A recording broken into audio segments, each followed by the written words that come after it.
주님께서 여러분과 함께 마테오가 전한 거룩한 복음의 끝입니다.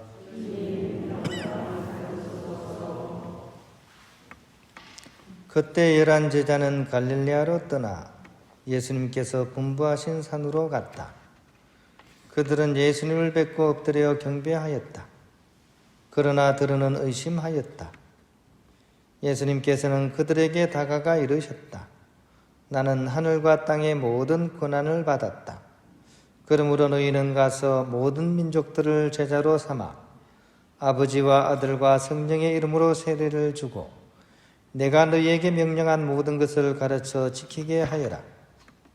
보라, 내가 세상 끝날까지 언제나 너희와 함께 있겠다. 주님의 말씀입니다. 네, 평안을 빕니다.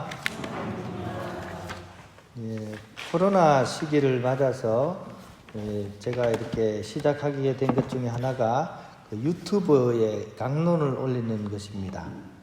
이렇게 그때는 이제 미사도 나올 수 없으니까 이제 강론이라도 이제 들으시면서 이렇게 그날 미사 이렇게 복음을 묵상하시라고 이제 올리게 됐는데요. 이렇게 지금도 여전히 계속하고 있습니다.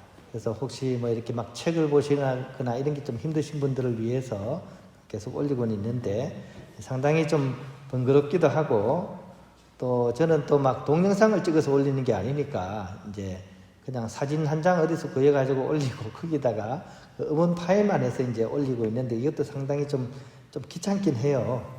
그래도 이제 지금까지 이제 쭉 해온 게 이제 한 588개 정도.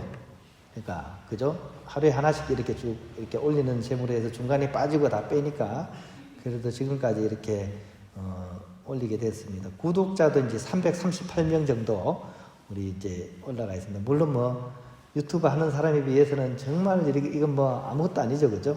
구멍가게 중에 구멍가게입니다, 그죠? 거기다가 관리도 제대로 안 하니까 영상을 찍어 올려야 되는데 그냥 음원 파일만 올리니까 사람들이 좀 답답한지 좀 가끔씩 영상으로 만들어라 이런 댓글도 좀 올라오긴 합니다. 근데 그냥 음원도 귀찮은데 영상을 어떻게 올리겠습니까?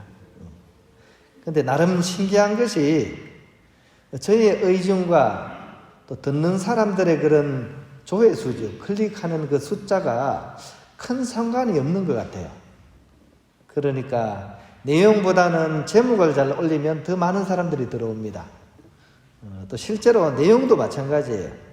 이 강론을 내용도 이 강론도 컨디션 따라 좀 잘 될 때도 있고 안 될 때도 있고 묵상을 잘했을 때는 좀 내용이 낮고 좀 묵상이 안 됐을 때는 좀 버벅거리고 좀 그런 게 있거든요. 근데 좀 의외의 것들이 가끔씩 발견이 돼요. 그게 뭐냐면 제가 잘 되었다고 생각한 것과 듣는 분이 좋다고 여기는 것은 조금 또 이게 결이 다른 것 같아요. 특히 제가 강론 망쳤어. 창피하게 왜 그렇게 했을까? 막 이렇게 후회되는 거 있죠. 괜히 올린 거. 근데 이것들을 오히려 더 좋아하시는 분들이 있더라고요. 실수담이나 좀 모자라고 부족한 모습의 이야기가 들어가 있는 거는 오히려 그거를 보고 댓글이 올라와요. 평소에는 댓글이 안 올라오거든요. 이제 그런 걸 보면 오히려 댓글이 올라와서 마음의 위안이 됩니다. 이런 글이나 안 그러면 잘 계시지요? 말씀에 용기와 힘을 얻습니다. 저는 창피해 죽겠는데 남들은 제가 창피한 그 모습을 보면서 오히려 힘을 얻는다고 하니까 좀 의아하기도 하고요.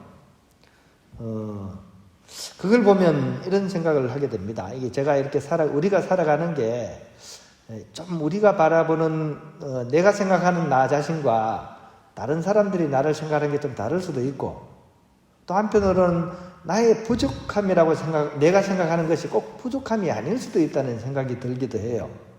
왜냐하면 조금 전에 말씀드린 것처럼 저의 부족함을 통해서 하느님께서는 오히려 당신의 일을 하고 계시는 거죠, 그죠?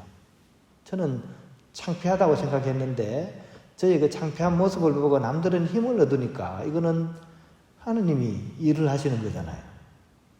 오늘 복음도 사실은 그런 내용입니다. 오늘 예수님께서 이제 이렇게 성천하시기 전에 이제 제자들하고 이제 마지막 작별하는 장면인데요.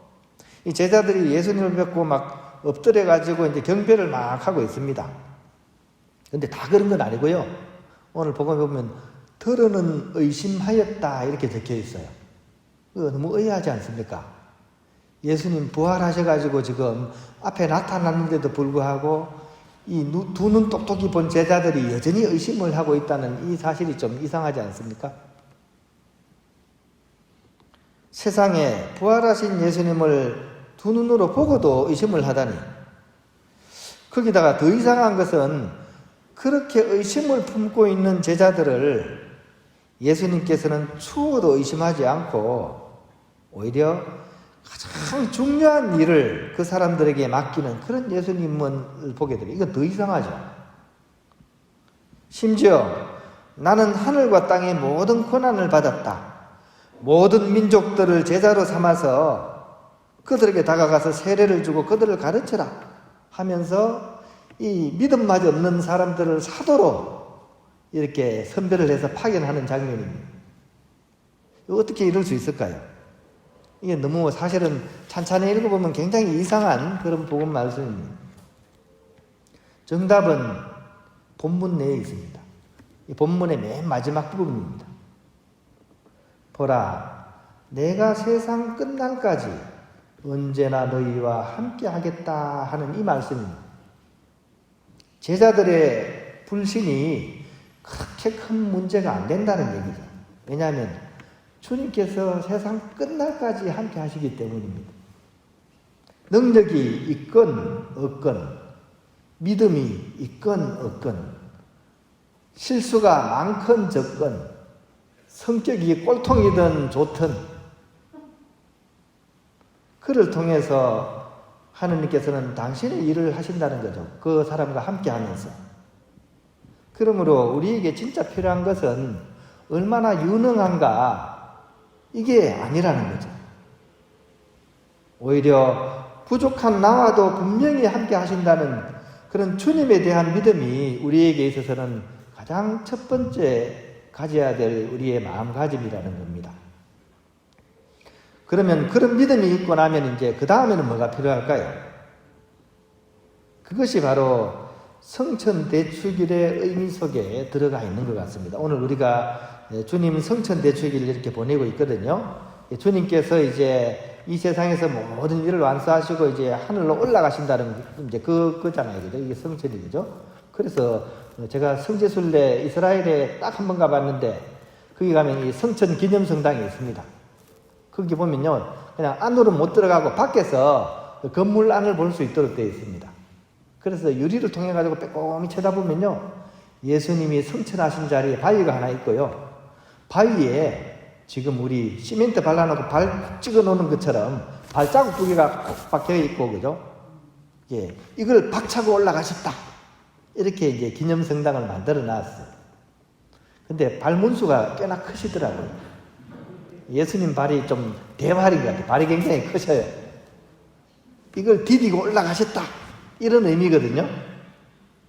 저는 믿음이 부족한지 진짜인가 하는 그런 생각도 좀 들고, 정말 이걸 치고 올라가셨을까, 성천은 과연 그런 의미일까라는 거죠.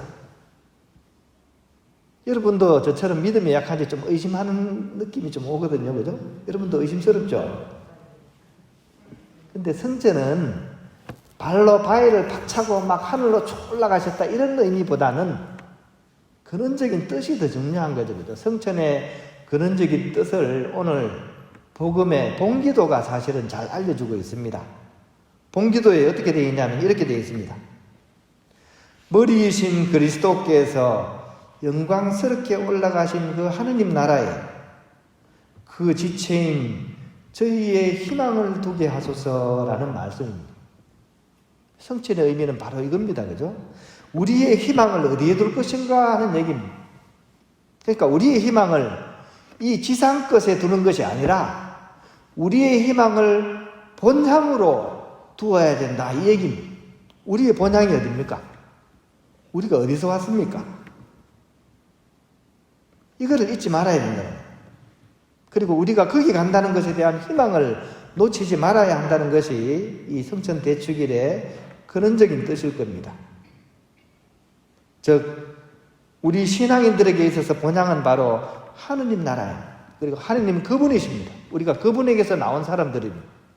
그러니까 우리가 결국은 되돌아가야 될 것도 어디입니까? 하느님, 그리고 하느님 나라예요. 그래서 우리가 세상을 떠나신 분 보고 뭐라 그럽니까? 죽었다 그러지 않고 뭐라 그럽니까? 돌아가셨다. 어디로 돌아가셨습니까? 본향으로 돌아가셨다. 이게 우리가 나온 곳으로. 우리의 근원이 바로 하느님에게서 나온 존재이기 때문에 하느님께 다시 돌아간다는 얘기입니다. 즉 주님께서 영광스럽게 다시 그곳으로 돌아가셨듯이 우리도 그곳으로 가야 하고 우리 역시 그곳에 희망을 두면서 살아갈 수 있어요. 그래야만이 항구하게 끝까지 주님 가신 그 길을 우리가 따라갈 수 있게 되는 겁니다. 오늘 복음을 우리가 이렇게 정리를 해보면 두 가지 이제 큰 맥이 나옵니다. 하나는 이런 부족한 나와도 분명히 주님께서 함께 하신다는 얘기죠, 그죠?